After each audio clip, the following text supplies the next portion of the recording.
Hello, hello! Today we're going to take a look at Mission Red Planet from Asmodee. Now, this game is out of print. I'll go ahead and tell you that right now, although supposedly it's going to be reprinted probably next year at this point. I don't think it can possibly come out by the end of this year, but it does have quite enough of a cult following that eventually it will probably come back into print. Now, as you might have noticed if you've ever seen a picture of the box of this, or if you can't quite make it out here, this is a steampunk type game. So all the artwork and the theme of it is all steampunk, and the goal here is that you are players who are controlling astronauts and you're trying to get your astronauts to Mars on these like really steampunk looking spaceships.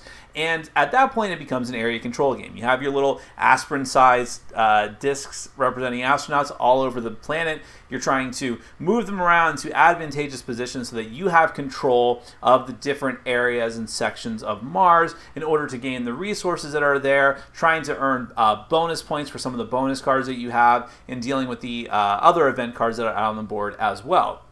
And you're doing this through hand management of a set of simultaneous action selection cards that everyone's going to choose and then use in ascending number order. So, is the game good? It's got quite a cult following. A lot of people recommend it, speak of it very highly, and are waiting for a reprint.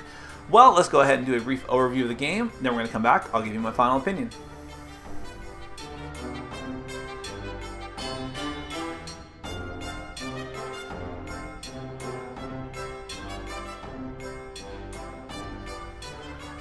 Okay, I'm going to give you a very brief overview of Mission Red Planet. This is a competitive game for 3 to 5 players, and the goal is to have the most points at the end of 10 rounds. This is going to be done through hand management of a select hand of cards that each player has. Each player has the same amount of cards from 1 through 9, and you're going to try to get area control of Mars. This game has a steampunk theme, and you're trying to launch spaceships with your astronauts, represented by these little multicolored discs here.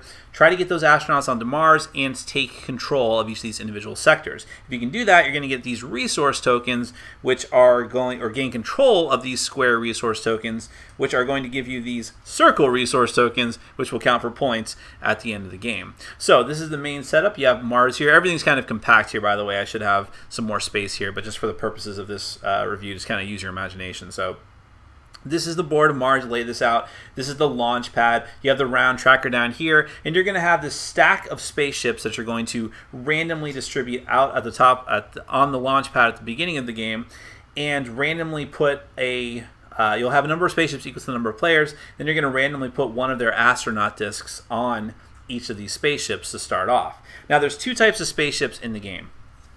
You have the ones that have a built-in destination down here, which means that, like this one here says, Mare Serpentis. That's where this spaceship is going. There's an area on the board called Mare Serpentis, which is right here, and that is where that spaceship is headed. But the other type of spaceships do not have locked-in coordinates yet. These ones here, when this spaceship, when someone puts their astronaut on it for the first time, you're going to take one of these destination markers that has the name of one of the areas on Mars, and that player gets to put the destination marker on that ship, and that's where it's going to head. So there's only one for every one of those areas, and you have to, it doesn't get replenished until that ship lands on the planet. Then this goes back in the stock. Now, the other important part about the spaceship markers is this number here, which indicates the amount of astronauts, the capacity for the astronauts that can go on the ship. Once there's that many astronauts on the ship, then it's going to launch. So you have to be aware of what the number is. It's all different. 3, 4, 5, 3, 5 are the ones that are out here now. Once that many astronauts are on it, it's going to launch. You'll move it off to the top of the board, and then at the end of the round, you will the spaceships will actually land on the planet, and they will drop off their astronauts. Then at the start of each round, you're going to replenish all the different ships. I'm just putting them out in random places for now.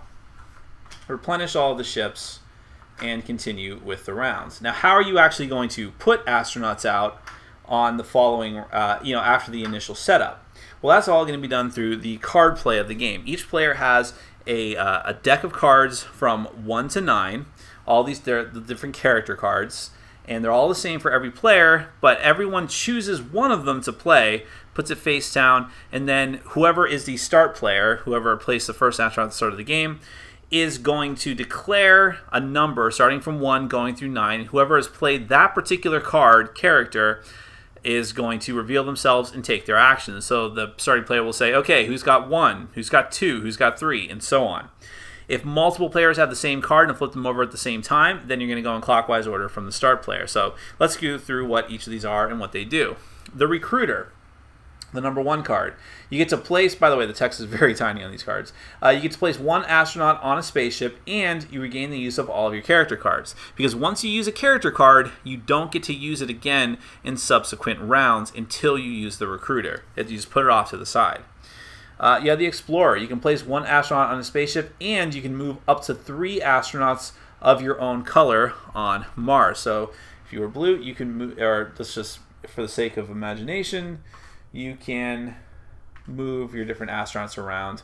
And remember that the goal is to try to gain control of these different areas. And every time you get to a new area on the board, I almost forgot this part, you're going to draw one of these resource tokens and put it on the board face up so that you know what resource you are vying for control of. So we'll just do that. The number 3 card is the Scientist.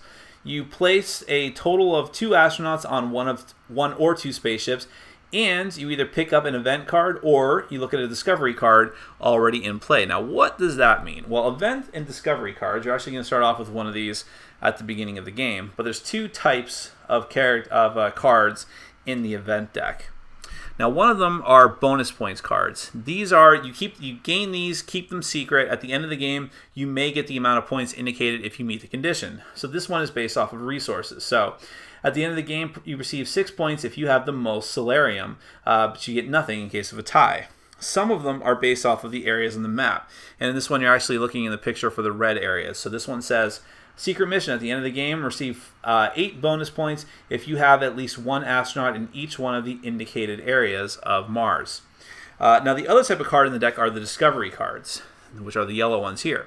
These work a little differently. When you grab a discovery card from the deck, you're going to secretly place it under one of the discovery locations on the board underneath so that the other players can't see it. Only you know what it is. If every spot's already filled up on the board, then you get the ability to look at one of those cards instead of actually playing your discovery card.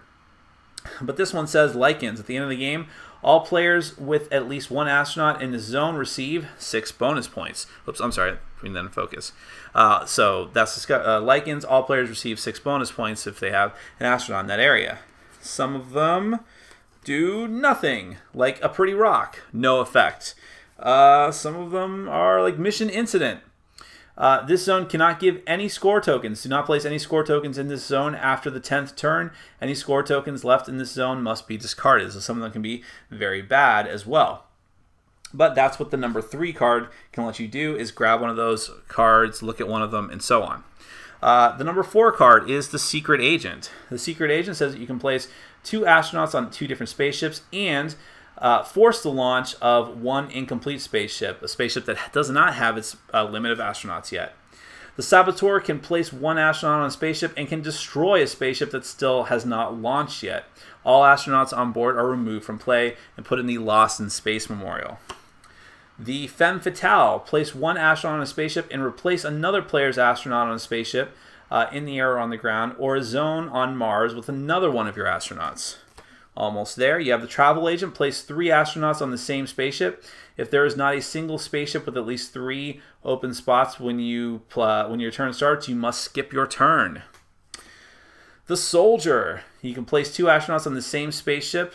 If this is not possible, then you cannot place any, and destroy 1 astronaut on one of the outside zones of Mars, because he's a soldier, get it? And finally, the Pilot, place a total of 2 astronauts on 1 or 2 spaceships, and change the destination of 1 spaceship. This spaceship may be airborne or on the ground. So that is all the different cards that are in the game. And so your whole goal is to load up your spaceships with as many of your tokens as possible, launch them, get them into the right spots on Mars for you to gain total area control, a majority of at the end of the 5th and 8th rounds and 10th rounds, in order to gain control of the resource token that's out there. If you have a clear majority, you get to take the applicable token, which will be worth points at the end of the game. There's also bonus points if you have the most ice at the end of the game, which is the most plentiful resource, but because of that, if you have the most of it, you'll actually get a bonus, because otherwise it's not worth that much. You also get bonus points from your bonus cards. Try to work around the discovery cards if you can, if you know what they are. And just generally try to have control of the most amount of things at the end of the 5th, 8th, and 10th turns, which is when you score. And that's really it. Just try to have the most points at the end of the game. That's Mission Red Planet. Now, as far as theme and components go, I'm not a big fan of the steampunk theme per se. I don't hate it by any means. It's just not for me. But I will say that Mission Red Planet did it before it was uber popular in the board game world, because this game is like pretty old. I mean, 8 years old maybe. So it got in on that market first, and I do like the artwork. The artwork is very well done. I just don't get the appeal of steampunk personally to me, but if you like it, then that's going to be great. That's going to really help you a lot in liking this game. Component wise, it's mostly okay as far as like the card stock and things like that. I have a few gripes. I don't like the aspirin astronauts. I just think they could have gone with cardboard tokens. It probably might have been cheaper. I don't know. Nah, probably not. But either way, I think it would have been better. It was easier to tell what's going on the board and moving things around. I don't know, just a little nitpick there. Also, on the bonus goal cards, where let's say that you have to have certain control on Mars of certain areas of the planet, it got to be a little confusing and it wasn't always necessarily clear. The first time that you play, you're not sure whether the red areas or the white areas are the ones that you're actually going for. That's another little nitpick, but once you get it, you're like, oh, okay, so now it makes sense. Otherwise, everything else is just okay. I don't have a problem with it. And I would actually say that this game as a whole is just okay for me.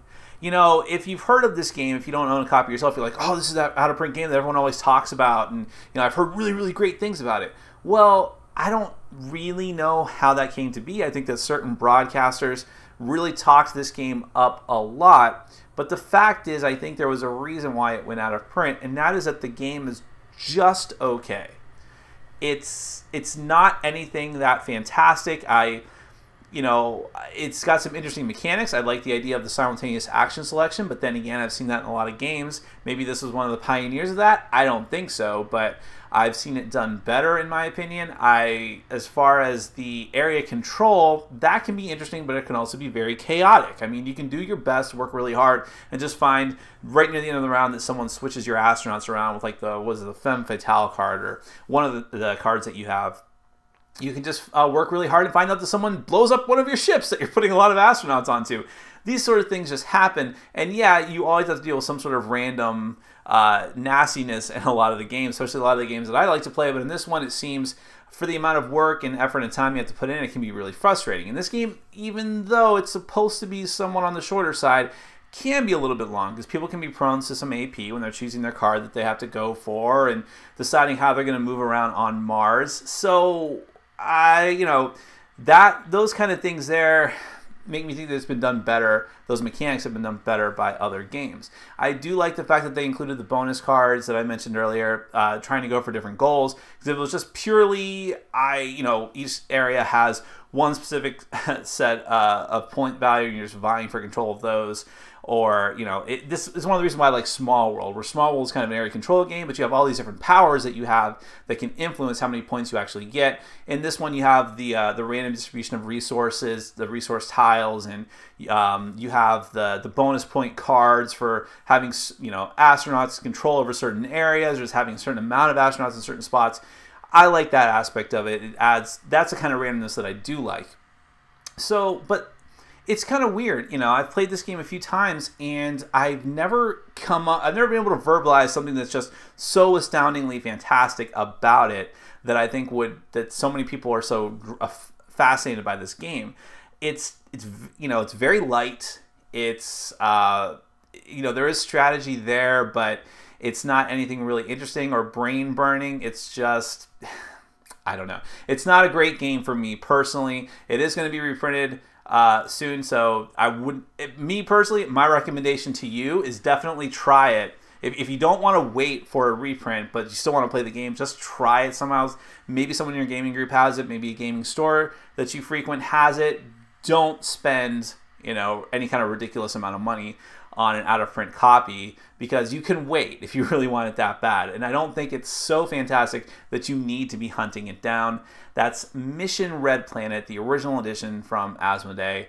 I give it a thumb up and a sideways thumb, maybe. My name is Nick, this has been Board Game Brawl, and I'm reminding you to get out there and game every day and in every way. Take care.